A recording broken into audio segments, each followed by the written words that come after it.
Hello and welcome to We Are Not a Stereotype, breaking down Asian Pacific American bias. Thank you for being here with us for this inaugural series of talks created for educators by educators. My name is Andrea Kim Neighbors and I'm the Manager of Education Initiatives at the Smithsonian Asian Pacific American Center in Washington, D.C. We could not have made this talk and series possible without our brilliant speakers and educators, Suprita Petmisi and Takeru Nagayoshi, who also goes by the name TK.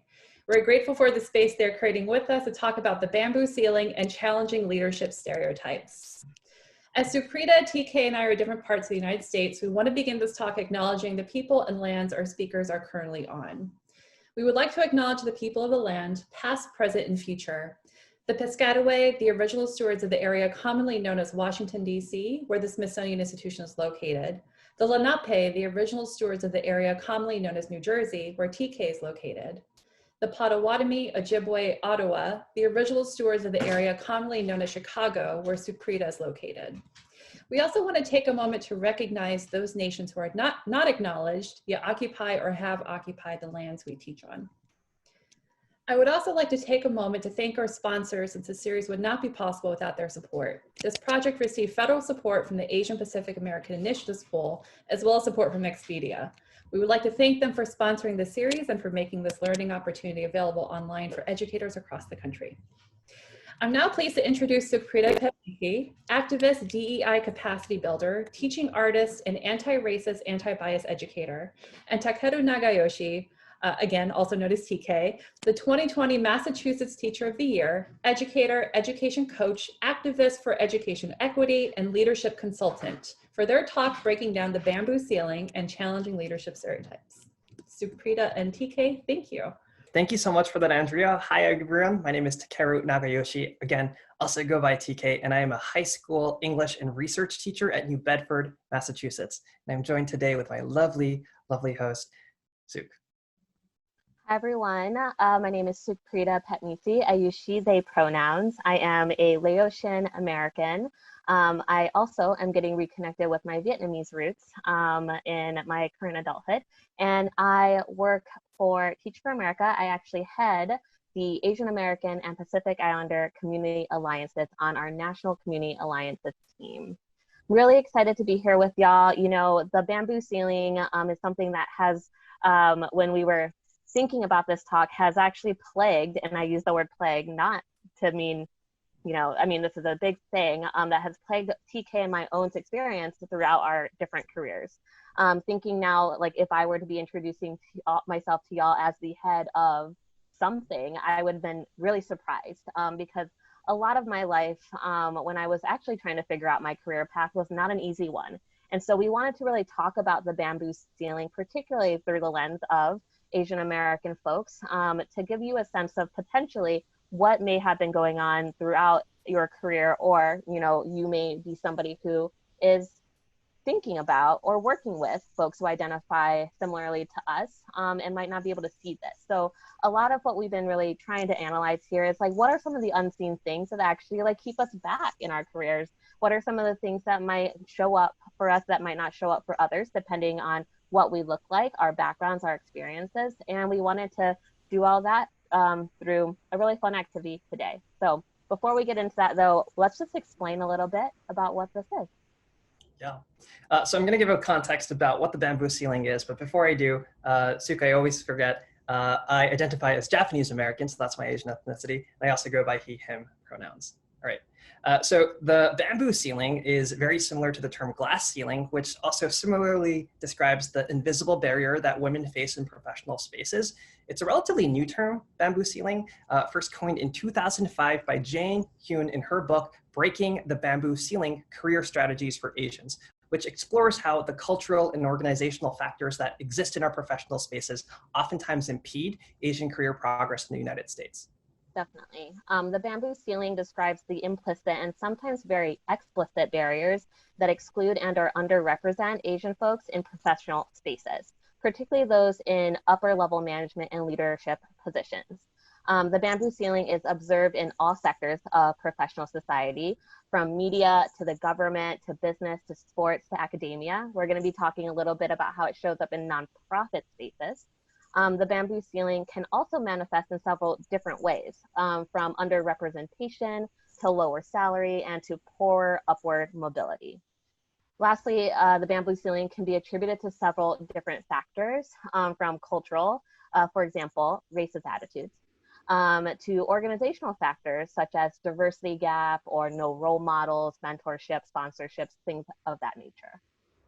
And as we explore this topic today, we really hope that we can offer our personal experiences and suggestions on how to combat them, and also give some thoughts and tips on what it means to really break this bamboo ceiling. Definitely. We may also go in between calling the bamboo ceiling BC. So if you do hear us slip into that, just know that up front that that is what we're going to be using to refer to as the bamboo ceiling. In our talk today, we're actually going to do an activity called a persona activity.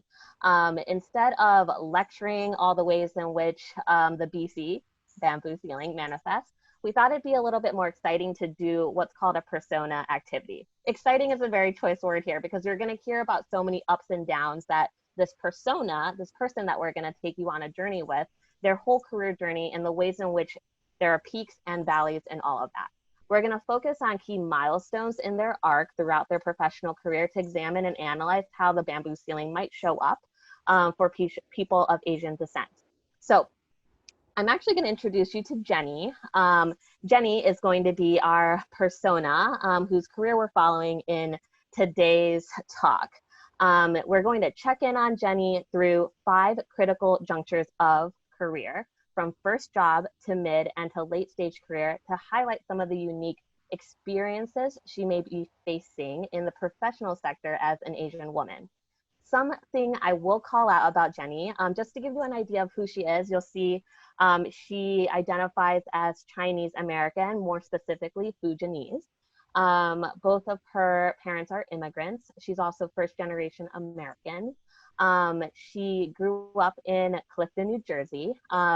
She's very interested in education nonprofits. She likes Netflix documentaries, tarot card readings. She's not into the Zoom birthday as much. Is really, skeptical about influencers. I wanted to share this with y'all because when we were coming up with Jennie and this character, really, it's an amalgamation of us, TK and myself. So we wanted to kind of pull a little bit from what we know, but also pull out key things that potentially showed up in our experience so we could personalize it in some way. We also know that there are going to be some limitations with Jennie's characterization. And so we hope that there's some grace there as we go through and just point out these junctures.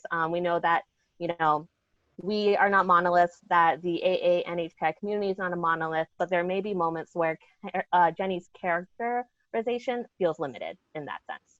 All right, so now that we have a really good understanding of who Jennie is, let's go into some caveats and limitations. The first thing that we want to talk about is how not all Asian experiences are universal.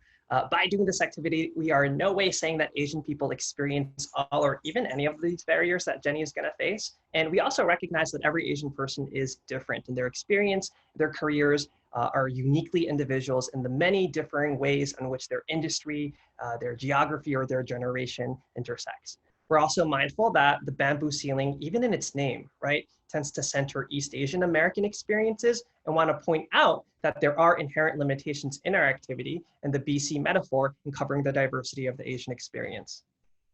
Definitely, and Jennie is not meant to be a stereotype. So Jennie is a learning tool that synthesizes common experience many Asian people face and is not intended to reinforce stereotypes of Asian people, even though we're aware this might be an effect that happens. So while fictional, Jennie was, like I said, designed as an amalgamation between TK and myself, our lived experiences. I really do love tarot cards, for example. And in addition to like the research and the anecdotes and the data that we found on Asian experiences in the workplace, we're hoping all of these come together to kind of show you her different steps throughout encountering the bamboo ceiling. Yeah. We also want to be mindful of the concept of intersectionality. Now, obviously, for the purposes of this activity and its time and scope, we're analyzing Jennie through her identity as an Asian person. While we might point out her gender, her upbringing in a bilingual immigrant parent household, and other elements here and there in one's identity, they are not as heavily factored in to how her career trajectory goes. But obviously, in reality, our experience is a totality of all of our identities, from our ethnicity to class to ability to sexual orientation and gender expression. So I just wanted to name that as well. We definitely also want to make sure that we say this up front to take care of yourself throughout this activity. It's going to explore how Asian people are both overtly and more subtly discriminated against. So as such, it may stir up discomfort for some folks, or maybe even encourage some to revisit and reinterpret negative work experiences throughout your life.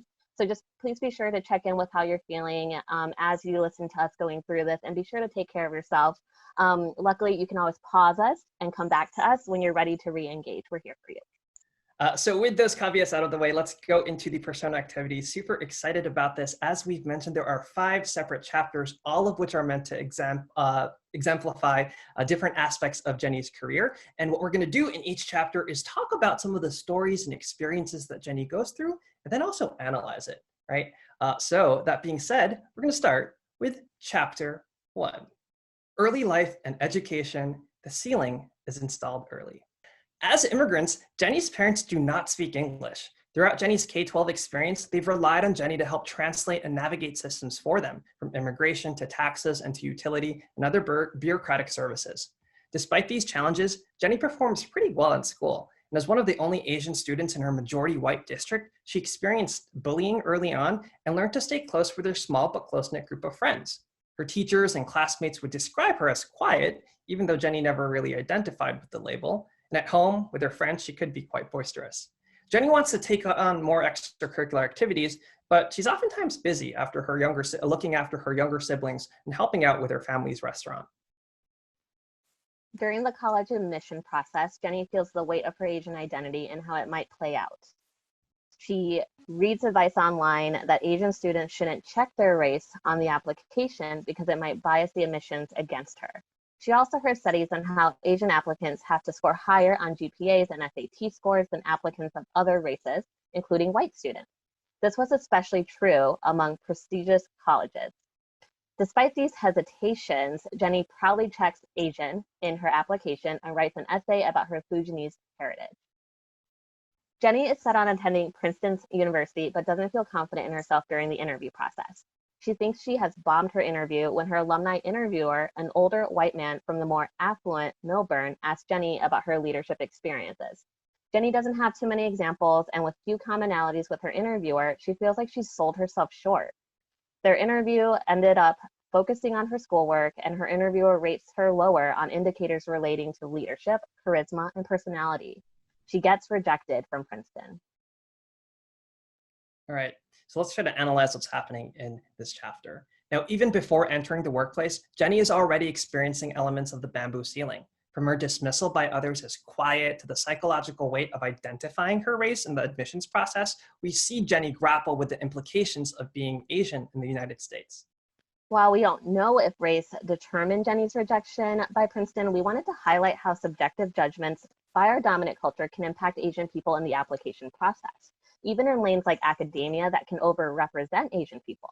In 2018, for instance, an investigation into Harvard's admission practices found that the university consistently rated Asian applicants lower than other groups on traits like personality, likability, kindness, and being widely respected. According to reports, these subjective indicators often drag down the application chances of qualified Asian applicants significantly. The dismissal of Asian applicants as one-dimensionally book smart, quote unquote, and quote, not personable is strong, so much that the Princeton Review once encouraged prospective Asian applicants to not only hide their race and ethnicity in the application process, but to also avoid mentioning their participation in stereotypically Asian extracurriculars, such as math, chess, violin, and computer science. Lastly, we delved into Jennie's family background. She's first gen, Fujianese American to immigrant parents, and we did this to highlight the vast socioeconomic and cultural diversity of Asian people. We wanted to showcase how monolithically understanding Asians as this economically and academically privileged group for the model minority myth can have disadvantage for folks like Jennie who don't really fit that mold. In truth, the Asian category is incredibly heterogeneous, with wide disparities along socioeconomic, ethnic, and linguistic lines, and many experiences with regard to access and privilege. And yet, part of the problem with the bamboo ceiling is that Asian people are understood as all being the same. Chapter 2, Applying to Jobs, Encouraging Racial Bias. After graduating from Rutgers University with a degree in anthropology and American studies, Jennie is busy applying for her first job. She has many interests from education to marketing, and so she casts her net really wide, hoping that her high GPA and college internship experiences can suffice to land an entry-level job. Now days turn to months, and Jennie starts getting nervous about her prospect. She rereads her application hours, double-checks her resume, and calls back her potential employees asking for an update. She notices that her college friends are getting settled into their first jobs and finds herself demoralized by the process. Jennie eventually finds an opening as a coordinator for operations and strategy. It's not ideal, but she sees an opportunity in the organization's diversity statement on their hiring page. Unlike in her other attempts, she gets far enough in this process to interview in person and finds herself relieved that the interviewer shares her alma mater. After the final interview round, Jennie secures her first job. Congrats, Jennie. Her interviewer remarks that they're so relieved that they've gotten to connect in person because, quote, when you see an Asian name, usually there are language problems. So Jennie struggling to land her first job is not an anomaly. We depicted this vignette based on studies on last names that routinely find Asian-sounding names as undesirable in the workplace. For instance, several large-scale studies found that names of Asian descent received the fewest callback offers among entry-level jobs submitted with CVs of identical qualifications. A 2017 Canadian study, for instance, found that Asian names, specifically Indian, Pakistani, Chinese, get called back at significantly lower rates than when compared with applicants of more Anglo last names. Likewise, in another study in 2016, researchers found that Asian candidates are twice as likely to receive callbacks if they whiten their resumes by changing their names and removing references to their heritage. That's right. In a famous lawsuit filed by the US Department of Labor, Palantir Technologies, a Silicon Valley software company and government contractor, settled a claim after being accused of having routinely eliminated Asian applicants during the hiring process, even if they were just as qualified as white applicants. When researchers on racial discrimination in the workplace ask employers to explain why they hesitate calling back Asian applicants, the most common response is no different than Jennie's interviewer. Many assume that Asian candidates not only lack the linguistic ability to navigate their workplace, but feel as though they're not an ideal cultural fit for their institution. Chapter 3, Building Her Career, Questioning Cultural Norms and Values. At her new job, Educate Squared, Jennie feels like she is thriving in her role. In her first 90 days, she gets glowing reviews on her organizational systems and so-called amenable demeanor. Despite the strong first-year review, though, and her solid output, Jennie isn't promoted, much to her dismay. Midway through her second year on staff, her colleagues and manager begin giving her feedback that she's too quiet and not contributing as much during her larger team meetings. Her manager even comments that Jennie's problem is that she fails to put herself out there. Now, this kind of feedback frustrates Jennie because she values approaching her teammates via listening first, creating space for others, and prioritizing collective goals over individual ones. Jennie also experiences microaggressions from her colleagues. She's often mistaken for the only other Asian woman on staff.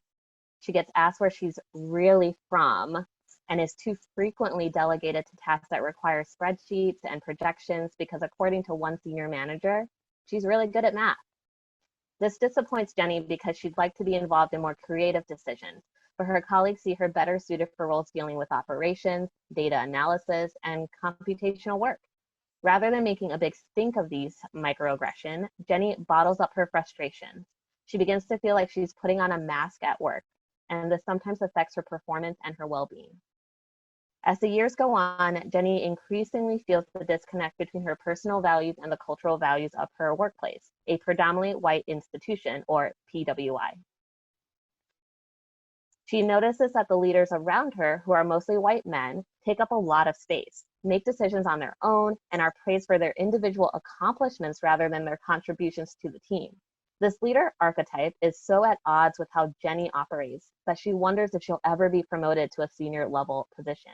In fact, in her darker moments, she secretly wonders if Asian people like her are even fit for leadership to begin with. She was once teased by a colleague that Asian people don't have the personality or charisma to lead a team. Jennie thinks maybe this is true. After all, she's never even seen an Asian leader in her profession. So in this chapter, we focus on the cultural norms and values and the misalignment between those of Jennie's and those of her workplace. From cultural stereotypes to biases in leadership archetypes and to microaggressions, we examine the more subtle ways in which the bamboo ceiling can manifest. Now, the stereotype that Asians are a model minority seems to serve Jennie well in the beginning of her career, with her evaluator quick to note her organizational skills and so-called amenability. However, we saw how these cultural assumptions eventually consumed Jennie's professional reputation, as her colleagues pigeonholed her into tasks and projects that are stereotypically associated with Asian people, like those requiring mathematical thinking. Likewise, we witnessed how colleagues were quick to ascribe racially coded labels onto Jennie, like her being too quiet or too passive, without seeking to recognize why she's chosen to express herself this way or how it has value in the workplace to begin with. Yeah, this is actually a really rough time, right, for Jennie. We wanted to highlight how US workplace culture can be biased against the values and norms that many Asian communities may hold. Whereas being individualistic may be celebrated in Western settings, especially those in predominantly white institutions, they can be seen as counterproductive to some Asian people. According to a report on Asian leaders by the Leadership Education for Asian Pacifics, or LEAP, a key characteristic of Asian leadership was a desire to serve others. The report also found that the most common leadership among Asians, the most common leadership style, tended to center collectivist values, such as being collaborative, empowering others, and having humility. In this way, the disconnect Jennie felt in this chapter was valid. Her colleagues held her to a leadership archetype that often excludes people of color, and especially people who look like her. This chapter also explored microaggressions, which are subtle interactions or behaviors that communicate some sort of bias against historically marginalized groups. Jennie was constantly being mistaken for her Asian coworker or constantly being asked to perform mathematical tasks. And although these instances may not have been intentional, they did impact her sense of belonging and professional worth. Unfortunately, racially charged microaggressions like these are quite common in the workplace, with one Fortune report in 2019 finding that 60% of workers have witnessed a microaggression. In one high-profile case, Chia Hong sued Facebook in 2015 for a barrage of microaggressions that she allegedly experienced at the company. Her complaint notes that Hong was often ignored or belittled during meetings, was excluded from projects because she looks and talks differently, and was ordered to do menial jobs like organizing parties and serving drinks to her male colleagues. Although Hong lost her case, she did bring attention to the workplace discrimination that many Asian women face. Yeah, perhaps the most damaging takeaway from this chapter is the defeatist attitude Jennie feels about her potential for leadership. When a negative stereotype is associated with a certain group, such as that, quote, Asians aren't people who are fit for leadership, unquote, folks of that group may internalize this belief and perform in accordance with the stereotype. Scholars dub this phenomenon the stereotype threat and use it to examine the psychological ceiling people of color may place on themselves to limit their own potential. Chapter 4, Mid-Career Jump, Problems with Underrepresentation. So despite working at Educate Squared for 8 years, Jennie doesn't feel invested in her workplace. She's loyal to her company and committed to its mission, but notices that her coworkers, the majority of whom are non-Asian, are able to navigate office politics and its culture more comfortably than her. Jennie observes this in the ways her colleagues are praised, spotlighted, or even fast-tracked into career paths that she's worked longer and harder for. Her last straw comes after an incident where an important client nicknamed her China Doll during a meeting. Jennie is upset, but mostly because none of her colleagues stood up for her, and when she later consulted with her supervisor, he advised that she let it go. This is the moment that Jennie decides that her next career chapter will be with another company, one that better recognizes her worth and values identity. Her first hurdle in finding a new job, though, is finding someone, a sounding board, a mentor, who could give her guidance on what moves to make and how. She's had informal mentors before, but none of whom shared her identity as an Asian woman. In fact, it dawned on Jennie that she's never had a role model in her professional lane that factored in her identity, her background, her cultural experiences. The majority of her supervisors, from managers to executive leaders, have never shared her race or even gender for that matter. As she looks back on her career, Jennie reflects on how nice it would have been to have had someone in upper management ranks who identified with her experiences and struggles, and to whom she didn't feel the pressure to always explain herself to. She would have liked to hear advice on how to navigate microaggressions or tips on how to assert her identity and the perspectives that come with it as an asset to the company. But instead of lamenting too much on what could have been, Jennie focuses her effort on her next job search. This time around, she's confident in her skills and achievements to land a role that matches her credentials. She's not even fazed when all of her interviewers are white, as she's learned through trial and error how to code switch and market her identity as an asset to her potential employees. So the career stagnation Jennie feels in this chapter reflects how many Asian people feel in their workplace. According to one study by the Asia Society, 49% of Asian Americans reported not feeling a belonging at their workplace despite their high level of investment and loyalty to their company. The report, which surveyed Asian Americans in the corporate sector, points to several themes explored in this chapter and also in previous chapters, from subtle and explicit forms of discrimination to the problematic underrepresentation of Asians in leaderships. Now, we saw Jennie experience microaggressions before, but this chapter explored a more overt form of racism with the China doll incident. Unfortunately, many Asian people are victims of discrimination, with one survey conducted by Harvard and NPR finding that 25% of Asian people have felt discriminated against at work for being Asian. And with the rise of anti-Asian sentiment spurred by the COVID-19 pandemic, many Asian people are at further risk of being scapegoated and discriminated against in the workplace. This segment also examined the lack of Asian people in leadership positions and the real cost it has on our Asian workforce. According to the Center for Work-Life Policy, which analyzed top executive positions in Fortune 500 companies, only fewer than 2% of top corporate jobs were held by Asian people, fewer than half the percentage of Asian people in the United States. Asian leaders are underrepresented even in nonprofit sectors, where one might assume is more attentive to diversity and equity issues. In a leadership survey on the 315 largest nonprofits, Asians in executive ranks comprise a mere 3%. The cost of this underrepresentation is not only to the companies that suffer from the creative benefits of having diverse leadership, but also to Asian employees like Jennie, who are forced to navigate a professional career without a role model or template that speaks to their lived experiences. As Jennie's reflections have shown, having a mentor who shares your race, especially in a white-dominant workspace, can go a long way, from building our networks to providing us with emotional support and to imparting us with valuable soft skills like communication and self-advocacy. Chapter 5, Late Stage Career, Leaving It Better Than How You Found It.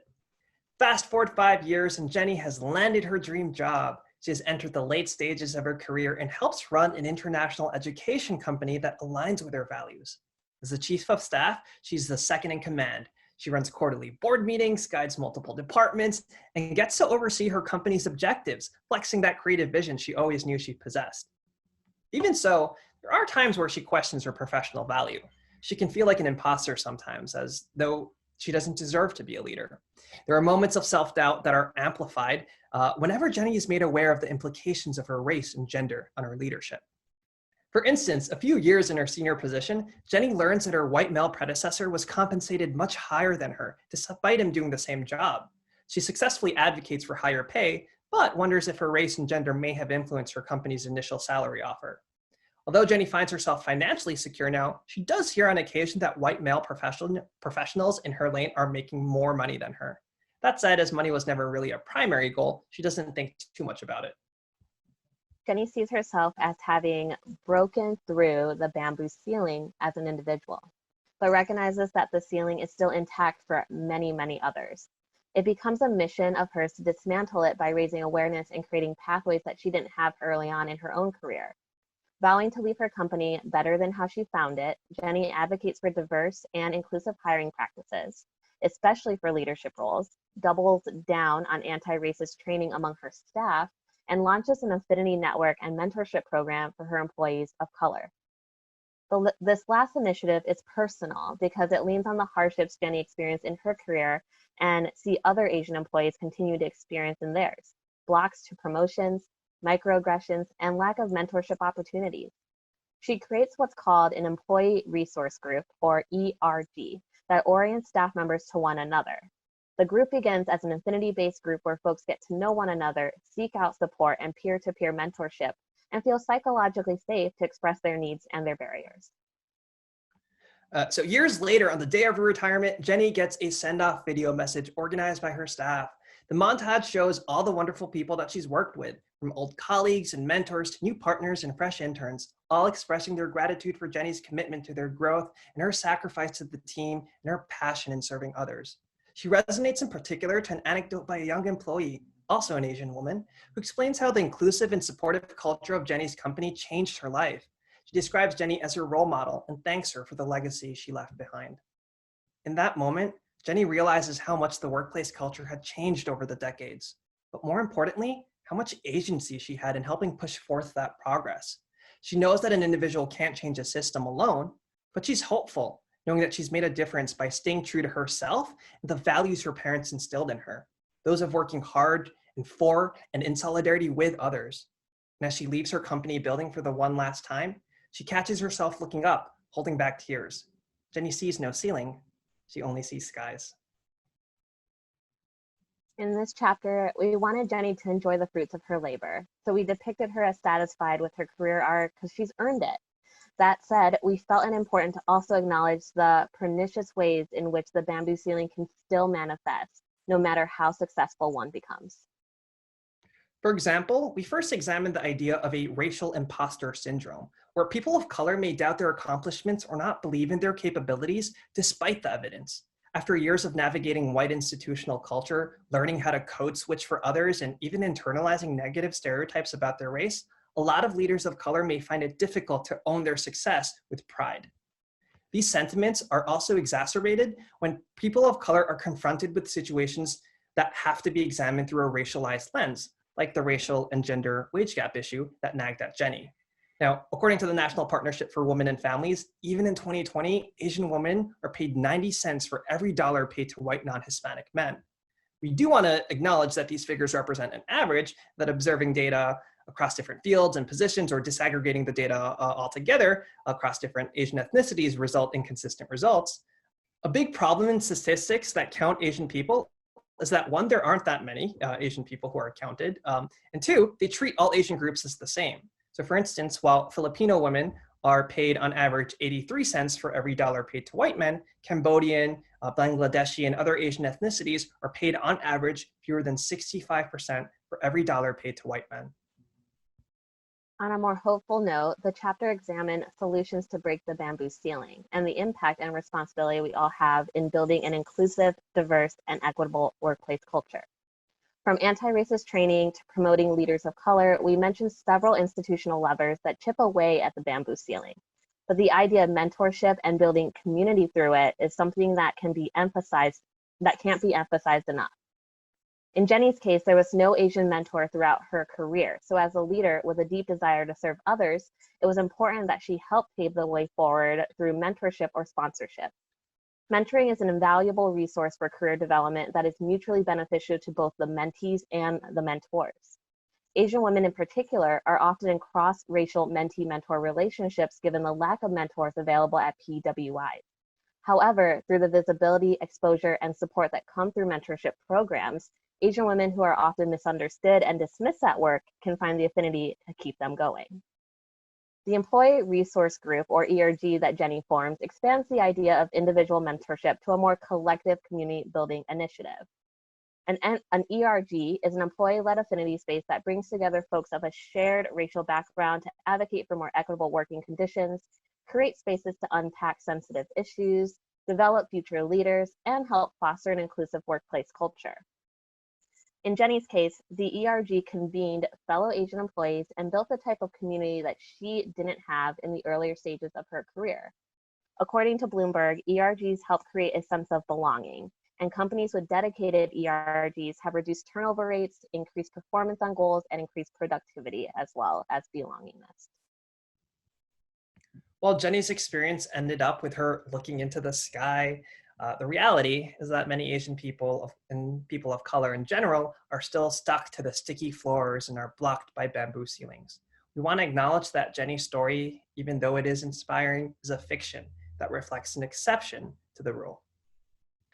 So thank you for going through this activity with us and checking in on Jennie throughout the stages of her career. I hope you all love this persona activity. I'm going to pivot back to Andrea to lead us through an after-show dialogue to sort of unpack some of the topics and this activity itself, in addition to asking us questions about our experience with the bamboo ceiling. Andrea, back to you.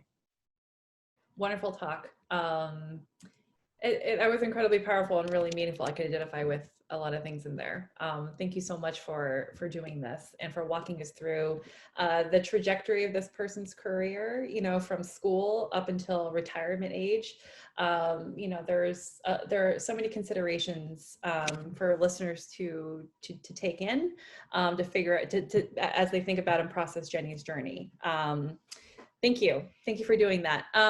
So to kick off this reflection time, I have a question. I have a few questions for you. One is, how does the bamboo ceiling manifest in your industry? And as a follow-up to that, when and how has it manifested in your career journey? Yeah, I can share. Thanks for this question.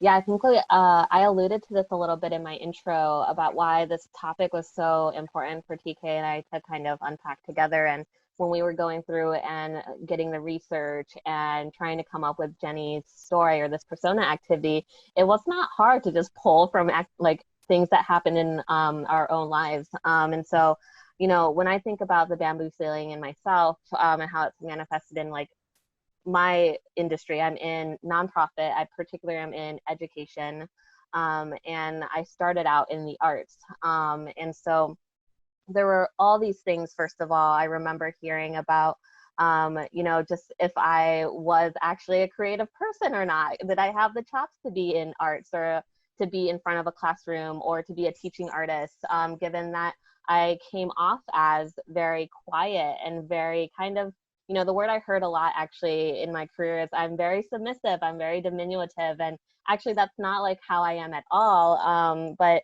that was kind of the perception I got a lot. And so it actually really relegated me into a lot of roles where I was never front and center, where, you know, I wasn't always able to give my ideas or give my input. I really was kind of on the back end following a lot. And there's nothing wrong with that at all. But I think I actually unintentionally kind of like took that on and just like kind of lived into it, even though it didn't really feel like my truth. The first time I can really remember the bamboo ceiling really manifesting in my actual like job, I remember sitting across from a then supervisor who was giving me feedback on how I was contributing to a group or a team meeting, how quiet I was or how I was not contributing enough.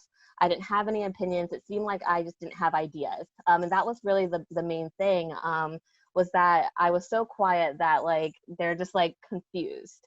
And I remember sharing that actually a lot of what I was doing was listening. And how could that actually not be what they would want me to do? And so contribution to me started to get really nuanced, right? Because I actually thought I was contributing a lot by like listening and analyzing, picking up on where people were going, what was the feel of the room. It felt all internal in the moment, and it was internal, but contributions that they were looking for were more extroverted, and it actually like made me feel a lot of tension with the ways that I was raised. Particularly, I was raised by my grandmother, and so thinking even just like hierarchy and how I thought about hierarchy and how I thought about like folks who were more elder in their role, I wasn't going to go in there and kind of like bamboozle them or like put in my thoughts or like all that, because that actually was a sign of disrespect in my culture. And so I actually thought I was being very respectful. And then I got feedback that said I was not contributing and that I had to be on an improvement plan. And so that just caused a lot of dissonance. And I went into a lot of questioning even about my own professionalism, which actually wasn't probably necessary. So I think about it like that a lot. I have had similar experiences to Suk in being told that I'm too quiet or they don't take enough space. And I've really internalized a lot of that in high school and college to a point where I made it a point to be more vocal and unapologetic about how I enter in different spaces. And sometimes I feel like that catches folks aback, especially if they haven't worked with another Asian person before. So again, I am an educator. I teach high school, and I think some of the ways that this manifests really starts really at the school level, which is so important in our chapter to kind of highlight how even students are sort of seeing that ceiling by those subjective cultural expectations being placed. I see a lot of my teacher colleagues describe their Asian students in very monolithic terms. They're good, they're really smart, right? They're quiet, right? And there's a humanity and a diversity and a nuance that's stripped away from our students when that is the only framework through which they can be seen. At a teacher level, I definitely think that I've benefited by being Asian because I was a first-year teacher and our school department felt it was comfortable. And I would not do this as a school leader, but I'm glad it happened to me.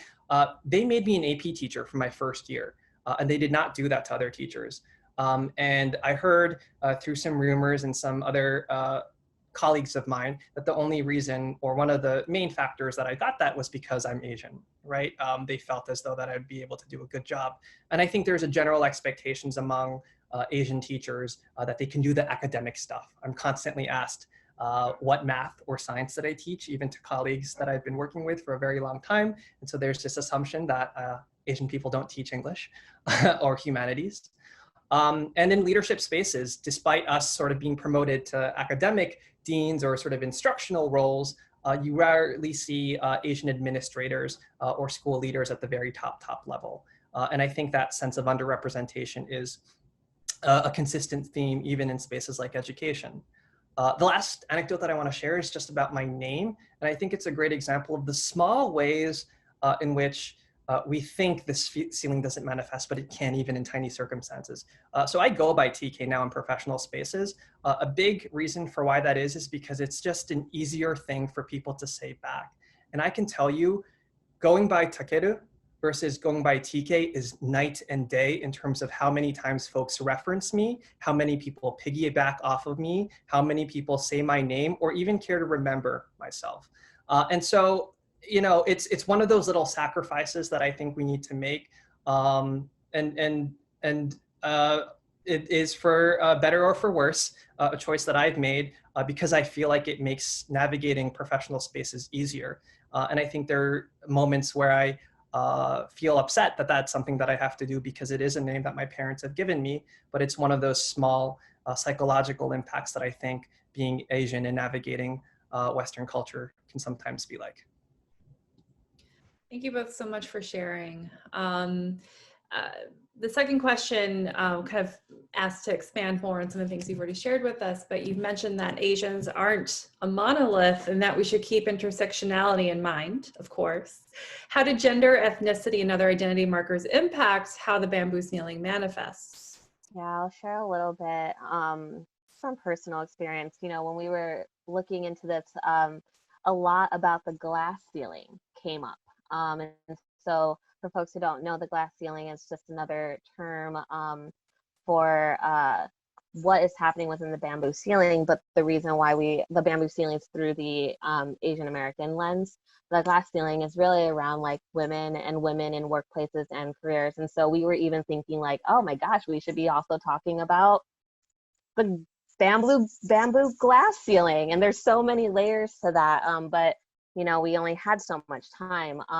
But I'm particularly thinking about just like gender and how gender roles come into play, especially in workplaces where a lot of the examples we gave were actually women who were trying to advocate for themselves in workplaces where, you know, there was very gender normative roles that seemed to have seeped into professional workplaces where some women were getting drinks for their male counterparts. I just think about it in myself too, and you know, the word I used earlier to describe like what people would call me was submissive, and I don't often hear that being described of my male counterparts. And so there's something there too about how gender shows up in a way where like oftentimes I see it in my job as like women are seen as caretakers as well. So you can't go in and be this like assertive, these words, right? Assertive, forceful, dominant, competitive. And if you are someone who presents that way but doesn't match the like gender normative ideals of that, then you're seen as like cognitive dissonance or countercultural, and there are issues there with how you express yourself. So yeah, I feel like sometimes when I'm in spaces these days and I'm very direct, I can be a very direct feedback giver, and I will tell you why. Because my first language was Lao, and so when I learned to speak Lao, there's not actually a lot of words to be too flowery. You kind of just say the thing that you need to say. So when I would translate that into English and when I was giving feedback, my feedback came really direct. I would just say the thing. And I remember getting coached on how to couch that feedback, how to soften it, because it would come off wrong.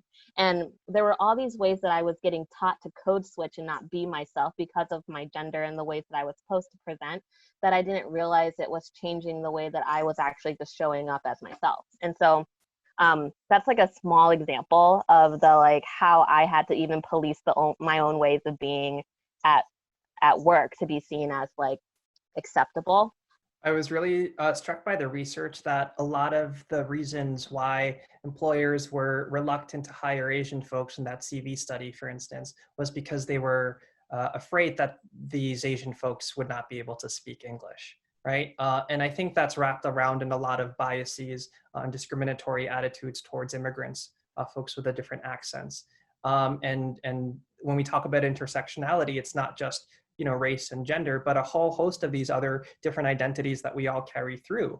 I think our geography and where we kind of work, it makes a big impact. I don't think I can express my Asianness and lean in on my Asianness in the same way as I do in the state of Massachusetts than in another state in this country.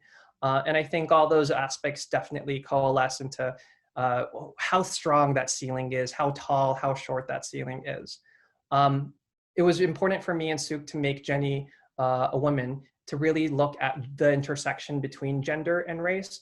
And I can speak from my perspective as a male that I do think I've benefited and have had a lot of privileges as specifically a light-skinned East Asian man. And I think that's the double-edged sword of, I guess, Asian and particularly East Asian men and East Asian people being stereotyped as smart, is that I can walk into a space and feel a sense of comfort that my intelligence would not be questioned. I can speak and I can fumble, and I can feel comfortable that that fumble is not going to be ascribed to any aspect of my gender or race. And I know from a lot of my female colleagues and a lot of women of color that that is not a luxury or privilege that they can afford, especially when they enter male-dominated spaces, right? Their credibility or their intelligence or their temperament might always be on trial. And so again, those aspects definitely do show up. And so that's why we wanted to really make sure that we were highlighting Jennie as an Asian woman. Can you elaborate more on solutions?